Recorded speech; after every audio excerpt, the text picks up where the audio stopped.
Ya, pemirsa, perdagangan saham di Bursa Efek Indonesia baru saja ditutup. Kita akan membahasnya bersama Arta Sekuritas Indonesia. Untuk membahas bagaimana pergerakan IHSG sepanjang hari ini, kami sudah terhubung bersama Frederick Rasali, Vice President Arta Sekuritas Indonesia. Pak Frederick, tadi kita lihat bahwa IHSG terlihat tidak dapat rebound di akhir penutupan alias melemah begitu ya. Menurut Anda apa yang sedang berkembang di lantai bursa hari ini? Iya, selamat sore. Untuk kita sendiri ya, ini juga salah satunya tertekan dari sentimen ini ya, sentimen regional.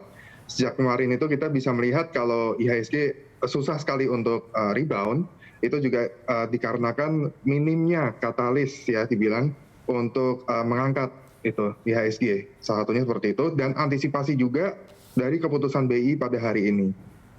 Oke, nah dari hasil keputusan BI, dari hasil RDG BI hari ini, ekspektasinya itu sesuai nggak sih dengan permintaan pasar begitu, dengan investor, kemudian pengaruhnya seperti apa? Sektor mungkin yang paling berpengaruh dengan keputusan BI hari ini apa?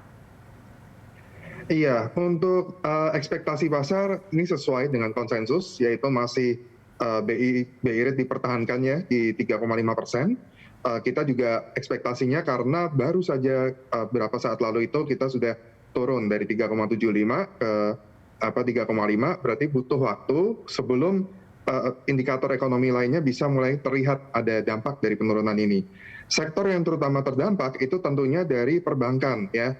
Dari perbankan, kalau kita dengar hari ini SKBDN itu ditekan lagi, sudah bisa di bawah double digit, yang artinya juga dari NIM kemungkinan besar NIM dari perbankan bisa tertekan, terutama yang larinya ke sektor mikro dan menengah begitu. Oke, nah untuk ekspektasi pasar lagi nih soal selera investor mungkin dengan apa yang sudah ada dalam short term ini, menurut Anda seperti apa untuk investor lokal dan juga investor asing? Iya, kalau kita bicara dari asing dulu ya, dari investor asing ini masih beracuan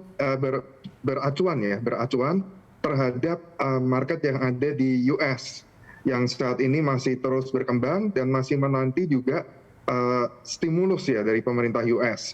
Jadi perputaran dana kalau kita bicara fund flow-nya masih akan di dalam market US sebelum bisa keluar dari US. Itu yang mengakibatkan juga pasar-pasar di Asia terutama itu masih belum banyak bergerak. Nah, sedangkan di pasar Indonesia itu dengan kondisi sekarang masih melihat dari indikator ekonomi untuk terutama pemulihannya. Saat ini kalau kita lihat pemulihan di bagian hilirnya ya, dari hulunya ya, dari upstream itu sudah mulai terlihat, tapi untuk di downstreamnya masih belum terlihat. Jadi salah satunya investor juga menanti di perkembangan di downstream ini. Oke, untuk prospek emiten komoditas menurut Anda seperti apa saat ini?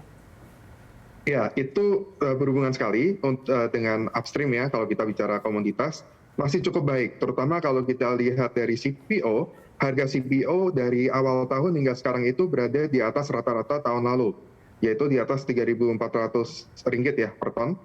Sedangkan kalau kita bicara dari harga saham, itu sudah meningkat dulu di bulan November, yang dimana rata-rata harganya masih di sekitar 3.000-an sampai 3.200. Artinya kalau kita bicara dari CPO sendiri itu masih cukup menarik dari sisi pendapatannya, margin juga meningkat. Lalu juga kalau kita bicara dari komunitas lainnya itu dengan pulihnya manufacturing seperti PMI di Indonesia kan mulai meningkat ya di atas 50. Artinya juga permintaan terhadap bahan baku harusnya juga ikut meningkat. Nah, ini kita harusnya melihat pemulihan pada tahun ini untuk komoditas. Oke, untuk manufaktur? Ya, kalau kita bicara manufacture, kalau kita bicara emitennya di Indonesia itu Astra ya, satu yang paling besar dari kapitalisasi. Jadi kita ekspektasi kalau penjualan dari Astra seharusnya di tahun ini juga bisa meningkat seiring dengan pemulihan ekonomi. Jadi acuannya ada di situ. Oke. Untuk musim aksi korporasi saat ini, Anda punya saran untuk pelaku usaha? Baik, pelaku usaha berarti dari emitennya maksudnya. Ya, Kalau kalau kita bicara aksi korporasi, kemungkinan lebih untuk memperpanjang istilahnya itu nafasnya ya. Jadi saat ini kan kondisi ekonomi baru mulai pulih, ekspansi juga bisa dibilang masih sangat minim, belum sebanyak di tahun-tahun sebelum pandemi. Mungkin lebih banyak untuk memaintain apa yang sekarang sudah ada. Jadi aksi korporasi akan fokusnya lebih banyak untuk pendanaan pendanaan untuk operasional daripada untuk ekspansi. Itu yang saya lihat. oke. Rekomendasi yang bisa diberikan untuk investor di pekan ini seperti apa, Pak Frederick? Ya, mungkin lebih mengamati untuk harga-harga saham yang big caps, terutama yang bisa mengalami penurunan yang cukup menurun ya, tapi value-nya juga masih menarik, seperti salah satunya juga Astra. Kedua juga untuk komoditas, apabila ada penurunan, tetapi kita melihat indikator bahwa permintaan mulai pulih, itu juga bisa kita cermati. Seperti di CBO itu contohnya ada LC, ALI, atau mungkin untuk poultry juga ya, harga ayam juga sedang meningkat, itu cukup menarik juga. Baik, peluang untuk esok seperti apa? IHSG kira-kira berada di level support dan resisten berapa nih? Baik, IHSG saya lihat masih ada tekanan turun, itu dengan support di level 5.925 dan resistensinya di level 6.107. Ini masih agak cukup lebar ya range-nya karena volatilitasnya cukup tinggi.